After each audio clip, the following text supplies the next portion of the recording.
Douglas Bickford. It is the 21st of January 2022 here in my hometown, Klamath Falls. Broadcasting live from my house, my 105-year-old house in Klamath Falls, Oregon. That I was blessed and got to pay cash for my house back in May of 2021 because I left a toxic relationship. A woman that was going to kill this cat right here.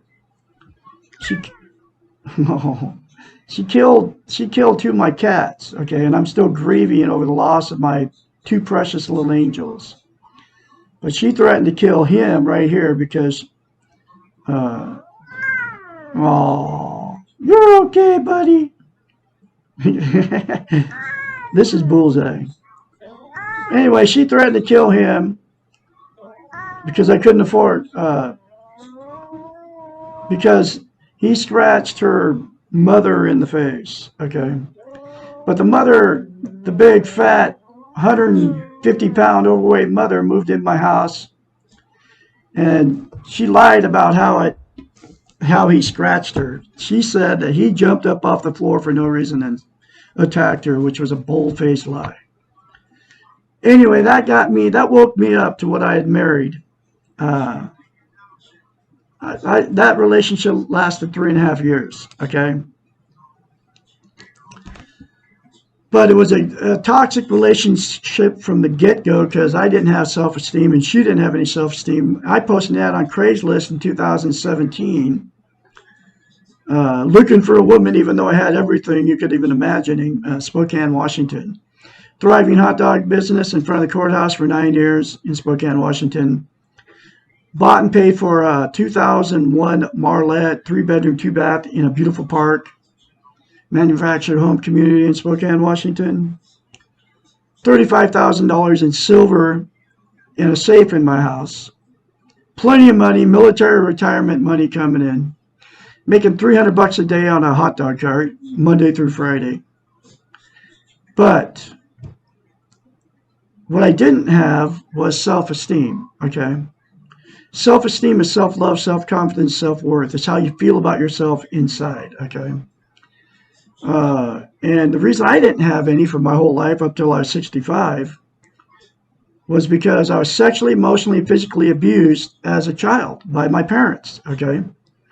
So I stuffed all that pain because what we do as human beings, anything bad that happens to you or said to you, you stuff it and you won't talk about it, okay? And there's billions of people on the planet in the same boat. But what it does to you, it makes you so you don't have self-esteem, self-love, self-confidence, self-worth. It's how you feel about yourself inside, folks. And the only thing that'll give it to you comes out of this book right here, written by a doctor of psychology. Her name's Susanna McMahon. She got a PhD, folks.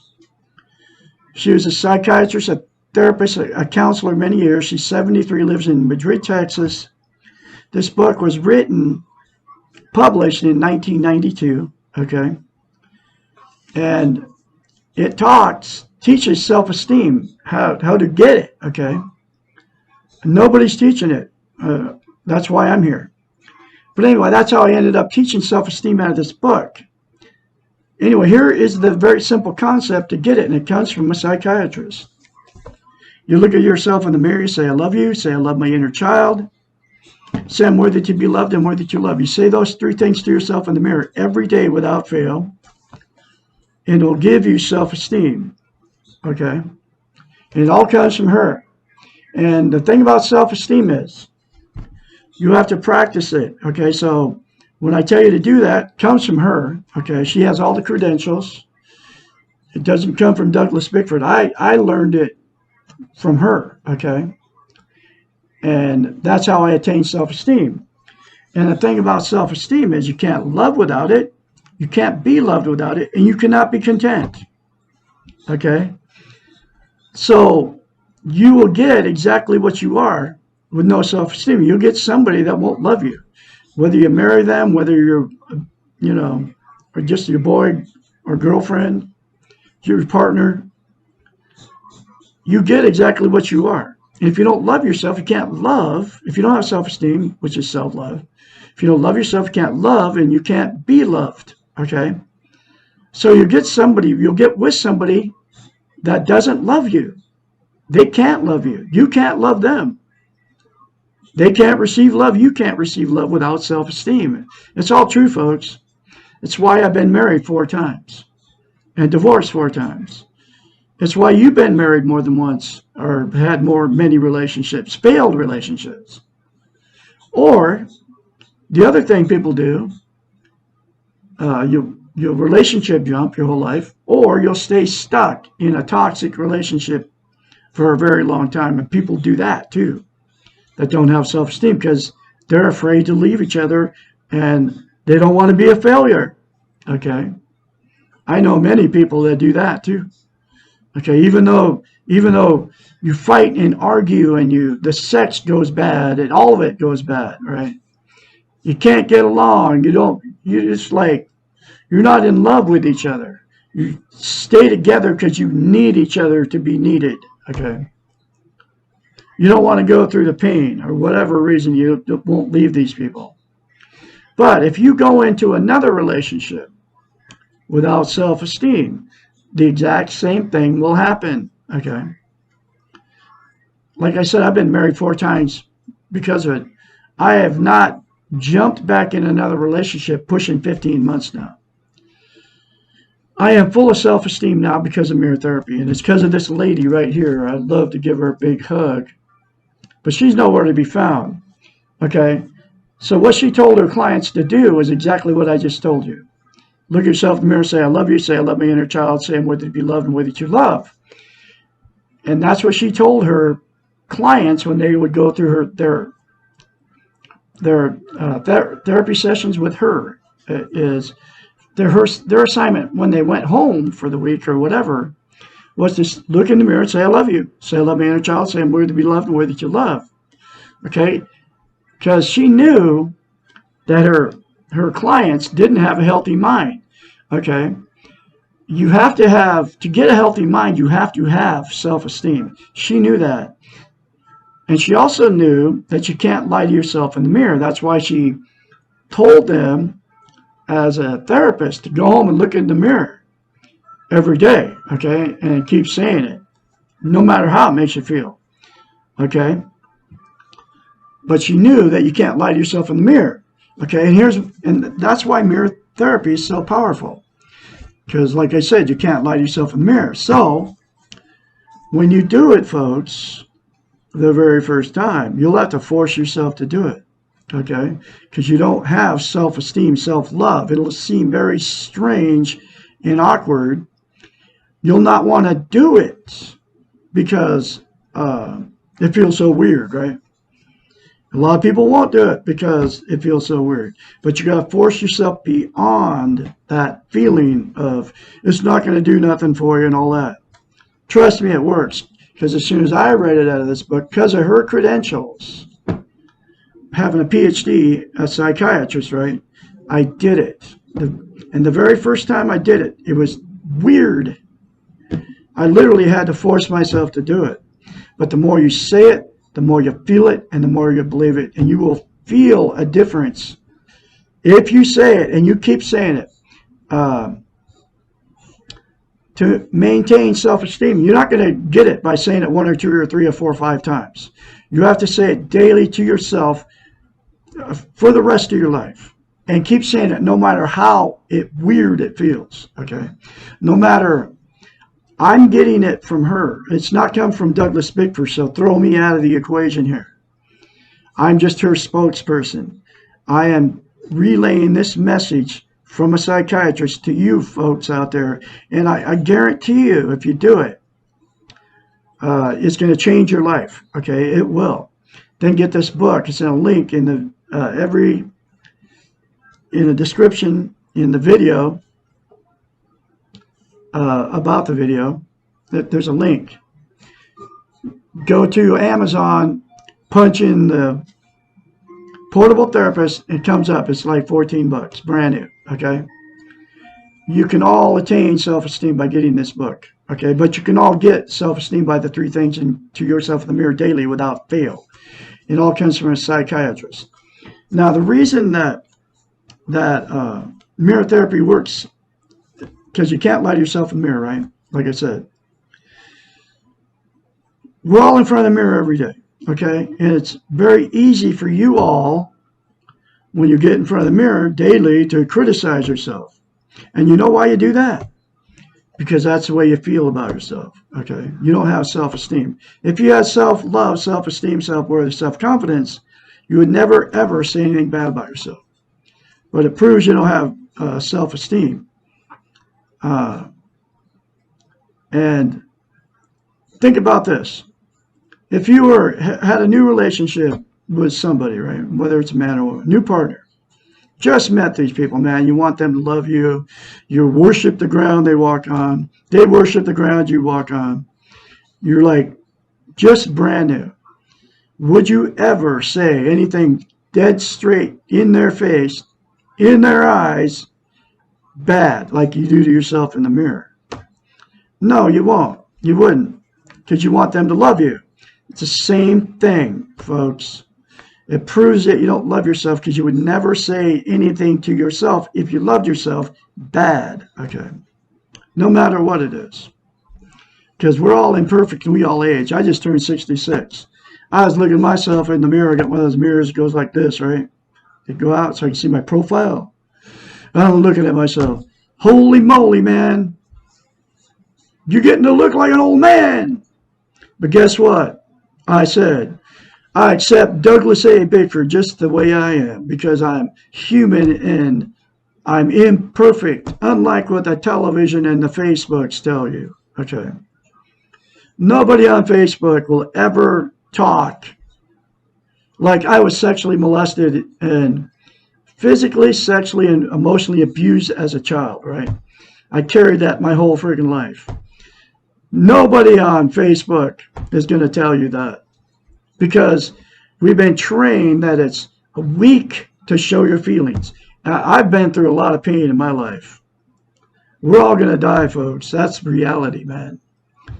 I don't have any problems talking about my feelings, okay? And because I have self-esteem now, okay? You can all have the same thing. That's why nobody ever talks about reality on Facebook. You know, you look at it even on YouTube, right? They just talk about, they'll never talk about themselves, okay? Talk about everybody else. Like they'll talk about narcissists, right? On YouTube and all that. But anyway, because it's always somebody else's fault that you got in a bad relationship, but it's actually your own fault because you don't have any self-love, okay? Self-worth, self-confidence, but you can all get it. Force yourself beyond all that weird feeling you got. I can't do it. Douglas Bickford's a crazy guy. He doesn't know what he's talking about. I do know what I'm talking about, okay? I'm just here to help all of you out there, okay? That's the only reason I'm doing it. I don't make any money off this. I never will, because that's how they've done it to us. Everybody's making money off YouTube and everything else, and Facebook, because they all want something out of you. I don't want anything out of you. I want to help you attain self-esteem so you can have healthy relationships, so you can get out of toxic relationships and get away from these maniacs that are abusing you. And so you can be content. And so you can quit using drugs, alcohol, sex, TV, food, religion, another person, material possessions, or money to try to be content. And that's the other thing about self-esteem. You can't be content without it, which is you feel good about where, how, and what you are. Okay? It's also called internal peace. You can't get internal peace without self-esteem. And what people do to try to be content, to get internal peace, is 9 things: drugs, alcohol, sex, food, TV, religion, another person, material possessions, or money. 9 things, right? We'll start with drugs. And you can include caffeine and nicotine, folks. Both of them are classified. Caffeine's classified as a stimulant drug. Nicotine's classified as a drug, a opiate. It calms you down. Uh, Nicotine is a stimulant. It revs you up. That's why you have to have coffee in the morning before you go to work or whatever. That's why people are, and you get addicted to all the drugs. Marijuana is a huge one. Okay, everybody's using pot now because it's legal in Oregon, right?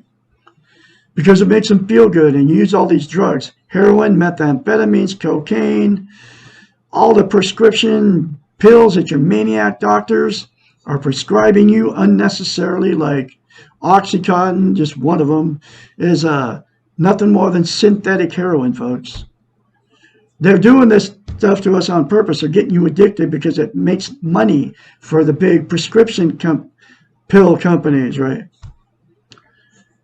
You're addicted and you don't even know you're addicted to all this stuff, including caffeine and nicotine. Okay. But anyway, all the drugs are only fix you temporarily while you're under the influence. And then you go to alcohol, the exact same thing. There's only one reason you drink alcohol or do drugs, and make yourself feel better. Wherever you get your alcohol from, wine, beer, hard liquor, right? It's always temporary. It never is permanent, okay? Then you get addicted to alcohol, and people are wanting to deny that they're using drugs or alcohol to make themselves feel better. Sex, exact same thing. You're having sex, you feel good while you're having sex, okay? Always temporary. Then you have to have more sex to get the same feel good, right?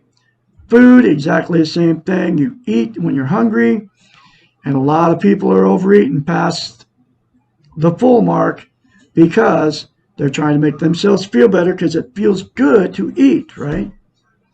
Then they get overweight, and then they feel worse about themselves. So then they eat more because it makes them feel good. Then they get more overweight. You see the results everywhere you go, just from food, okay? Television, exact same thing. You get in front of the boob tube, you turn it on, man, you feel good. You all know that feeling. Oh, man, yay, I'm out of the reality of life, right? And then you watch, you get absorbed in whatever you're watching. It doesn't matter what you watch. But it's always temporary. As soon as you turn it off, you go to bed, go to sleep, then the feel-good goes away. As soon as you click it off, right? And there's people that'll sit in front of the boob tube for hours because it makes them feel good, right? You're just wasting your time in front of television. You can't get that time back. Time is irreplaceable, okay?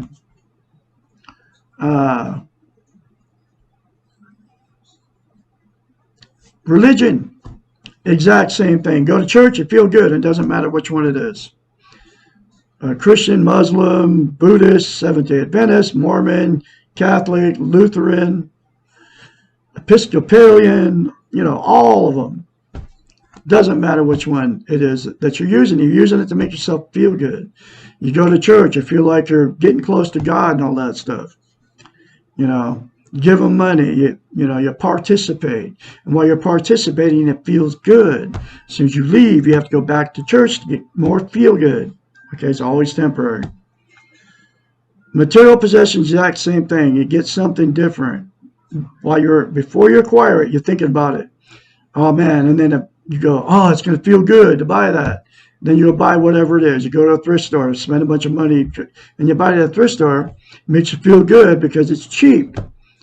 It's all the stuff, junk that people bought new, right? And they end up giving it away because it didn't make them happy anymore, okay? But they bought it to try to be happy, and because it feels good to buy stuff. As soon as you get it home, though, you throw it in your closet and you never see the stuff again most of the time. New cars, new clothes, new shoes, it's all the same. You throw a pair of shoes in with your other 50 pair you got sitting in your closet after you buy new, and the feel good goes away. It's always temporary, okay? No matter what you buy. Relationships, you get a new a new love, right? And it could be your 100th relationship. But when you first meet these people, wow, we're meant to be. We're soulmates. We're going to live forever together. And we're always going to be happy. And it always goes bad. The feel good goes away, and then it all turns bad. The sex goes bad. Everything goes bad. And then you start fighting with these people. Then you throw them away, and you go get another relationship, and the exact same thing happens. Or you stay stuck in a toxic relationship forever. Okay. And the last one is dinero. Okay. You get money. It feels good while you get it, when you get it. And you can get a huge chunk of change too, and it'll feel good momentarily. But then as soon as you put it in the bank, or you blow it, or you buy something good with it, the good feeling always goes away. Okay. But when you initially get it, it feels good. So those are the 9 things that'll never, ever make you content. And you're going to keep using them until you attain self-esteem.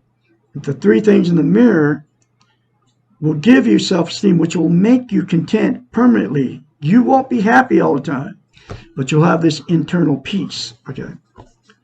And that's the 9 things. Okay. So now I am teaching this book 1 chapter at a time. And here's the next chapter. Okay. Chapter number 9. What effect does my past have on me? This can be a very controversial question. Schools of psychology differ dramatically in their treatment of the past and its influence on the individual. Perhaps the simplest answer would be as much as you want it or need it to have. The answer is recognized as a gross oversimplification in some cases, as a truly traumatic childhood may produce significant blocks to development. That's what happened to me, man. I was emotionally, sexually, and physically abused by my parents. I didn't attain self-esteem till I was 65, and it was because of mirror therapy and because of this book, okay? Because of this woman. Because I never knew how to get it, all right? That's the other reason I'm doing it. It changed my life. I'm the absolute only one teaching it on YouTube. I'm the absolute only one teaching it anywhere how to get it. Nobody's teaching it. Nobody's telling you how simple it is. And the 3 things in the mirror to yourself daily will get you self-esteem, folks. Guaranteed. Nobody's teaching you how simple. Nobody's telling you how to get it, which I tell you how to get it. Nobody's teaching how simple it is. And the 3 things in the mirror will get it for you. And nobody's telling you how important it is. Just think about it. You can't love without it. You can't be loved without it. And you can't be content without it. Absolute most important thing you can have as a human being. And this book, Mirror Therapy, gave me self-esteem. Okay. Because it's a choice to love yourself or not to love yourself. And this book talks about all this. But here we're going to continue on here. In general, however, it is important to realize that no one has had the perfect past. None of us have, because we're all human. All of us have experienced dysfunctional families or homes or educations or friendships. The majority with the influence of the major difficulty with the influence of the past on our present mode of living is the past frequently is credited with responsibility for our present dysfunctional activities and behaviors, but all too rarely does the past receive the credit for our superb behaviors and our successes. We like to acknowledge the good stuff as ours right now and blame the bad stuff on the past or someone else. However, the past is very important to what we are at this moment because it has brought us to this place in time. Everything we have done, everything that has happened to us, all of our collective experiences have resulted in exactly who and what we are now. My past has got me here on YouTube teaching how you all out there how to get self-esteem. I had to go through a terrible life up to 65 to learn self-esteem. So now My past has got me exactly where I'm at right now in front of YouTube on the 21st of January 2022 at 10:52 a.m. here in Klamath Falls, Oregon, teaching you what I've learned how to attain self-esteem, which is the absolute most important thing you can get as a human being. And I had to leave my fourth marriage, okay, to learn self-esteem. That's where my past has got me, which is good, okay. And it made me healthy-minded, okay. There's absolutely nothing any of us can do to change any part of the past. It is incredible, then, how much energy is wasted on the past. Energy that cannot be used productively. You know what I'm talking about. People are talking about, I should have done this, I should have done that, right? But you can't fix the past. You can't fix it. Just like you can't fix the future. If you're spending a significant amount of time living in your past, you will know so by feeling guilty, by making what if and if only statements, then you are missing out on your life the way it is right now. You are not living in the present, and you are not doing the best you can. You are making the past your enemy and allow it to steal your time, your life. Your past, which includes every moment up to this one while you are reading this, is gone. It is over, untouchable, unchangeable. The best way to get out of your past and let go of any over-influence it may have on you is again another paradox. Let go by honoring. Stop hating, regretting, fighting, wishing for, denying. Excuse me. Accept the reality of what you had and what you missed. There is no going back now. Mixed in with all the stuff in everyone's past life has large quantities of this bad stuff are some positive things. After all, you have arrived at this place in time. You survived it all. Reward yourself for surviving and honor your past for what it has taught you. If you do not like what your past has taught you, honor it anyway for teaching you what does not work. Everything we have learned has value, if for nothing else but to help us prioritize by minimizing our options. Decide to use your past for your optimum benefit. Take what you need and remember it lovingly. Be objective. Look through your baggage and pick out the good stuff. Let the rest go from your memory. Your actions, your life. Do not be afraid of your past. Ask for help in working through it. If this task seems overwhelming, you do not need to spend your present and your future life dealing with your past. Another very important chapter for you folks. I can be your mentor, 452-232-5238. When you start going through this change, get the book, Portable Therapist, in a link. Remember, you were born good. You will leave good if you accept it. Say, I love you in the mirror. Say, I love my inner child. Say, I'm worthy to be loved, worthy to love. Say it daily, folks, without fail. It will give you self-esteem on steroids. And I'll have another chapter for you tomorrow, which is, what can I do about my future? Chapter 10. You'll have a great day out there, and I'll talk to you tomorrow.